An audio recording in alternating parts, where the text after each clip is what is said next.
Good morning, everybody. I'm thrilled you're here. It looks like my Wi-Fi is back on track. I'm super excited about that. I think it had to do with unplugging the router and plugging it back in. How ridiculous is that, right? So it's a beautiful Monday morning, and so we're back on track, although super foggy and cool and wonderful here. I just love it. It's all foggy outside. I live near a lot of wetlands, and I grew up near Lake Michigan. And so there's just this beautiful thing about fog for me. And as long as I'm not driving in it, I'm usually pretty cool. So today we are talking about how a narcissist literally makes you sick. So if you don't know who I am, I'm an expert. I'm a massage therapist, and I help women in toxic and narcissistic relationships really get themselves out moving forward. If they decide to stay in the relationship, how to make it work, how to heal from, trauma as a kid, how to get your family and your life back together. I specialize in those toxic sorts of relationships, whether at work or anywhere. So I help women find new jobs. I help women leave. I help women as going through the divorce process. I help women as they're starting to take care of their families and their parents who they have a lot of old trauma around, all of that stuff. That's what I do. And I do it through body-mind. And that's why this topic is so close to my heart, because I specialize in helping women not get sick from toxic people in their life. So, yes, a narcissist can literally make you sick. I don't know how many women you know, including yourself, who, if left to their own devices, they would be fine. However, what a narcissist does is they come into your life and they help you see the areas in you that still need a little bit of work. Not because the narcissist says that you need a little bit of work, but because these are the things that come up around a narcissist and their anger. And let's look at it this way. Every time that you have an emotion that you feel helpless about and taken by surprise and out of control, and you don't have help processing through, you don't have therapy or a good parent or a good friend or a mentor or coach or anybody who understands what you're going through, what we tend to do is we take that emotion, it stays in our diaphragm for 3 days, and then our diaphragm decides where it's going to go in our body, and then our limbic system keeps track of that, keeps track of where it is in our body. And so what happens is our bodies are riddled with minefields. They are everywhere in our body. We have all of these different parts and pieces, which are old emotions, which never got released or expressed. Old emotions that didn't get processed through.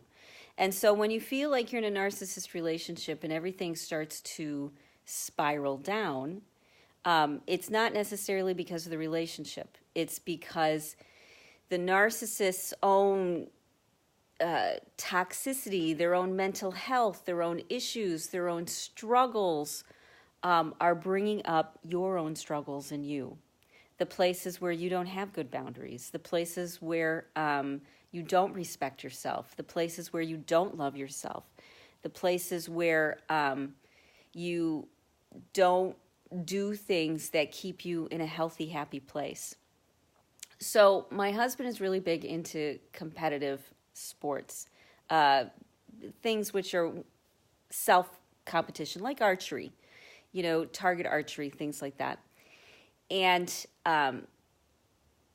in sports, you want to find, if you want to grow into a healer, if you want to grow into an amazing parent for your children, if you want to grow into a leader in your company or a leader in your world or a leader with your friends, if you want to grow as a person and really find that happiness that you hoped to find with a narcissist, what a relationship with a narcissist does is that as long as they don't overwhelm you, it brings things up. It brings old memories, old thoughts, old patterns, old wounds. It brings these things to the surface. Because what happens is when a narcissist gets angry or when a narcissist acts out, it triggers. Our limbic system notices and it triggers wherever we hold that same emotion in our body. And it releases it back into our system. And so every time that we are triggered by a narcissist and we don't have a healthy way to express it, then it makes us sicker and sicker and sicker, because now we're holding on to more and more of that sick, toxic energy. We're not letting it move through us. We're not expressing it ourselves. We just keep accumulating it like heavy carpets on our back. Every time there's another carpet added and another carpet added until you're flat on the floor. So a narcissist has the ability to trigger all of the sickness that's in you and bring it to the surface so that it can be healed.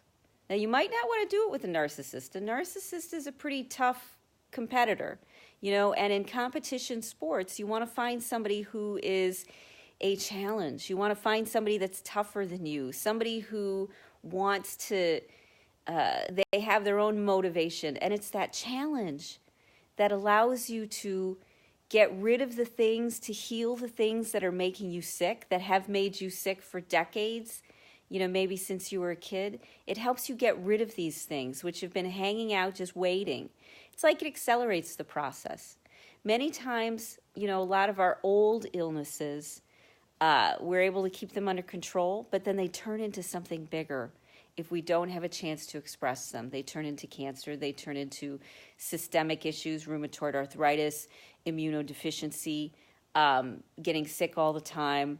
They turn into all of these other health issues because they were never dealt with. What a narcissist does is they put you into, a narcissist, because they're so strong, they can put you into a healing crisis where you feel completely overwhelmed by your feelings. So you might not want to have a narcissist be the person that triggers you. You might want to find somebody who's nicer or safer.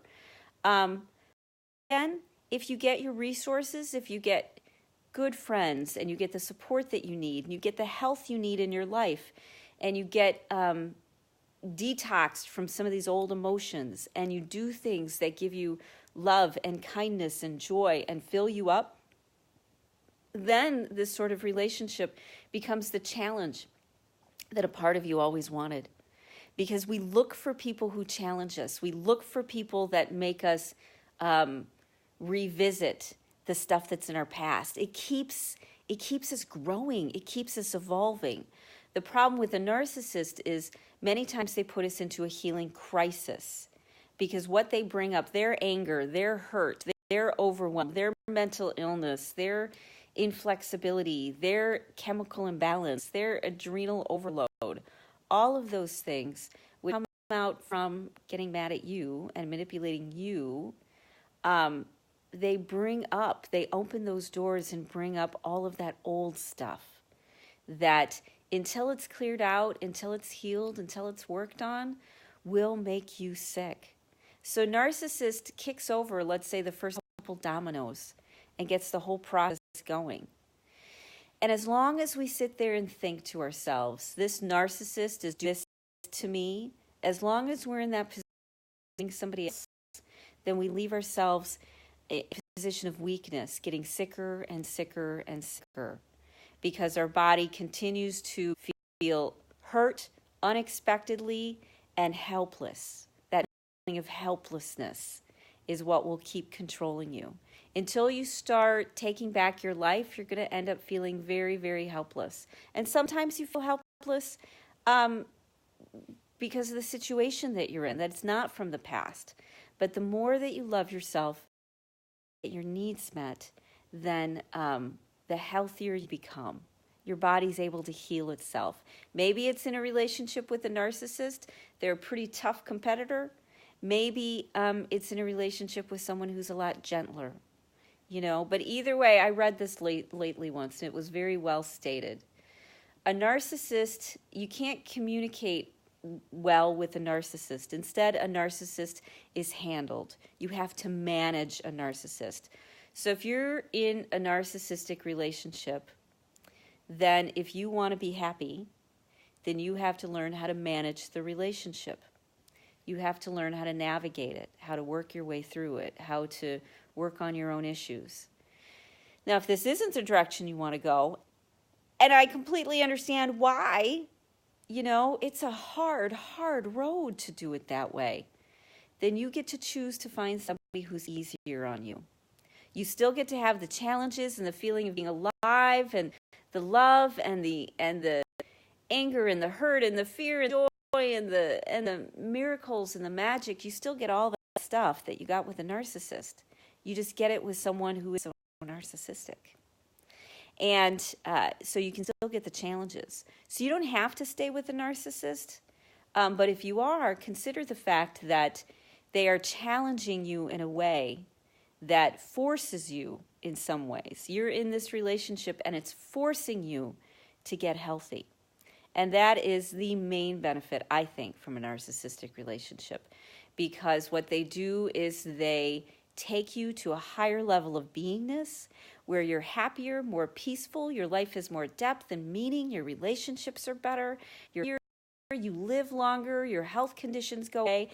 They can motivate you to take care of those things, to learn better skills, to have better relationships. But you don't have to, that doesn't have to be the way you have to go. You get to choose something different. Because a narcissist, they're struggling with many of their own issues. They're struggling with a lot of their own issues. And that's why you end up in collateral damage a lot of times. Because they are hijacked and self-absorbed and patterned and stuck in their own feeling of helplessness and need to control. And so they've got their own issues going on. If you're trying to have a meaningful two-way conversation, it's not going to go very far. It's a relationship that is more of a competitor, more of someone who pushes you and helps you heal and helps you grow because they challenge you to do so, more than somebody that you might want to live with, more than somebody that you might want to work for. So if you're in those situations and you're ready to get out, the key is to get yourself into a position where you are grounded and healthy and balanced enough that you can find someplace else that is where you belong. Because a narcissist is making you sick. Totally, absolutely. And if it's more than you can handle, then you need to get a lot of help. You need to get support. You need to start your healing process. And if it's not more than you can handle, start your healing process anyways, because it will benefit you later on down the road. Because the sooner you start healing yourself, the sooner your relationships will get better. The more peace you'll find, the sooner you'll feel balanced, the sooner you'll open up that next chapter. So if you're in transition, reach out. I'm pulling together a larger group where for $100 a month, we'll do group coaching, we'll do one-on-one coaching, we'll have the support group, we have the daily live streams. You get help every day if you want, email support in between every single day. So if you're stuck and you want some help, reach out, because I'm pulling this program together. I'm gathering the women who will be a great fit for the program. And so if you think you might, let me know. Share this with your friends. Share it with anybody you think that could benefit from this. And reach out, because we will get you on the right path. Okay? So I hope you have a great rest of your day. And I'll see you tomorrow morning. And if you're feeling sick from your narcissist, then it's time to start doing things that are loving for you, that help your body heal. Don't hold back, because the faster that you get healthy, the faster your life will look like you want it to look. Okay? So I'll talk to you later.